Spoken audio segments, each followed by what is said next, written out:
আপনাদের সাথে আজকে একটি স্কোয়ার শেপের কেক ডেকোরেশন শেয়ার করব। নর্মালি ভাবে দেখা যায় যে আমি আপনাদের সাথে রাউন্ড শেপের কেক ডেকোরেশন বেশি শেয়ার করে থাকি, যেহেতু ভাবলাম যে আজকে এই কেকটা ডেকোরেশন করছি, তাই আজকে স্কোয়ার শেপের কেক ডেকোরেশনটি আপনাদের সাথে শেয়ার করছি। এই কেকটাও ছিল কাস্টমাইজ কেক, আর এই কেকের ওয়েট ছিল 1.5 পাউন্ড। ইনবক্সে আমাকে অনেকেই রিকোয়েস্ট করেছেন আমি যেন একটি বেসিক বেকিং ক্লাসের অ্যারেঞ্জ করি, আর সেটা যেন হয় অফলাইনে। এই মাসের শেষের দিকে অর্থাৎ 20 তারিখের পরে আমি একটি বেসিক বেকিংয়ের ক্লাসের অ্যারেঞ্জ করতে যাচ্ছি। ক্লাসটি হবে অফলাইনে। যারা কখনোই বেকিং করেননি বা বেকিং সম্পর্কে যাদের কোনো ধারণা নেই, তারা এই ক্লাসটিতে জয়েন করতে পারেন। আবার অনেকেই আছেন যারা টুকটাক বেকিং করেন, কিন্তু তাদের বেকিংটা পারফেক্ট হচ্ছে না, ক্রিমটা স্টেবল থাকে না। আর যেহেতু এখন প্রচণ্ড গরম, আর এই গরমে যেহেতু আমি ক্লাসটা নিচ্ছি, আপনারা নিজেরাই দেখতে পারবেন এই গরমের মধ্যে কিভাবে ক্রিমটা স্টেবল থাকে।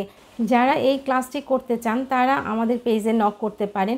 আর যেহেতু এই ক্লাসটি অফলাইনে হবে, সব কিছু আপনাদের চোখের সামনেই হবে, অর্থাৎ হাতে কলমে শিক্ষা যেটা বলে সেটাই এখানে করে দেখানো হবে।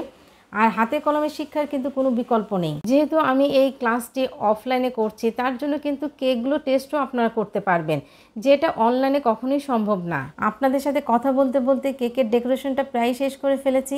কেমন হলো অবশ্যই কমেন্টস করে জানাবেন। সবাই আমার এই পেজটাকে ফলো করবেন, লাইক দিয়ে আমার পাশে থাকবেন। আল্লাহ হাফেজ।